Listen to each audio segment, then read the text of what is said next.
বিসমিল্লাহির রহমানির রহিম। ছাত্র জনতা গণঅভ্যুত্থানের মধ্য দিয়ে গঠিত অন্তর্বর্তীকালীন সরকারের স্বরাষ্ট্র উপদেষ্টা হিসেবে দায়িত্ব পেয়েছেন অবসরপ্রাপ্ত লেফটেন্যান্ট জেনারেল জাহাঙ্গীর আলম চৌধুরী। তার আগে এই মন্ত্রণালয়ে দায়িত্ব পালন করেছিলেন অবসরপ্রাপ্ত brigadier general M Sakhawat Hossain. মুন্সিগঞ্জে জন্ম নেয়া ৭১ বছরের জাহাঙ্গীর আলম চৌধুরী বাংলাদেশ সেনাবাহিনীর এক চৌকস কর্মকর্তা হিসেবে পরিচিতি পেয়েছেন এবং ৩ তারকা লেফটেন্যান্ট জেনারেল হিসেবে অবসর গ্রহণ করেন। ১৯৫৩ সালের ২রা ফেব্রুয়ারি জন্ম নেয়া জাহাঙ্গীর আলম ১৯৭৫ সালে বাংলাদেশ সেনাবাহিনীর আর্টিলারি কোরের কমিশন নেন। একজন গানার হিসেবে কর্মজীবনের শুরুতে Jahangir Alam Chowdhury commanding two artillery brigades এবং ফিল্ড আর্টিলারি রেজিমেন্ট সহ বিভিন্ন দায়িত্ব পালন করেন। ২০০৩ সাল থেকে ২০০৬ সাল পর্যন্ত বাংলাদেশ রাইফেলসের মহাপরিচালক ছিলেন জাহাঙ্গীর আলম।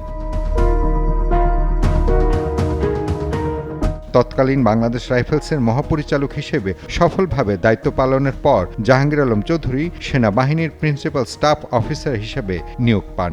২০০৯ সালে বিডিআর বিদ্রোহের পর সেনাবাহিনী গঠিত তদন্ত কমিটির নেতৃত্ব দেন তিনি। তখন তিনি কোয়ার্টারমাস্টার জেনারেল ছিলেন। একই বছরে লেফটেন্যান্ট জেনারেল জাহাঙ্গীর আলম চৌধুরীকে পররাষ্ট্র মন্ত্রণালয়ে বদলি করা হয়। ২০১০ সালে তিনি সেনাবাহিনী থেকে অবসরে যান।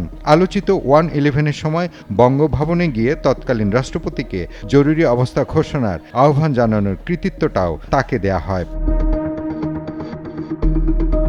লেফটেন্যান্ট জেনারেল জাহাঙ্গীর আলম চৌধুরী বাংলাদেশ সামরিক একাডেমির প্রশিক্ষক ছিলেন। এরপর তিনি ইন্টার সার্ভিস সিলেকশন বোর্ডের একটি গ্রুপ টেস্টিং অফিসার হিসেবেও দায়িত্ব পালন করেন। তিনি ১৯৯৪ সাল থেকে ১৯৯৬ সালের মধ্যে বসনিয়া হার্জিগোভিনা, রুয়ান্ডা এবং জর্জিয়াতে জাতিসংঘের সামরিক পর্যবেক্ষক ও স্টাফ হিসেবে ৩টি ভিন্ন জাতিসংঘ শান্তি মিশনে কাজ করেছিলেন। তিনি ডিফেন্স সার্ভিস কমান্ড এবং স্টাফ কলেজ ও ঢাকা ন্যাশনাল ডিফেন্স কলেজের স্নাতক।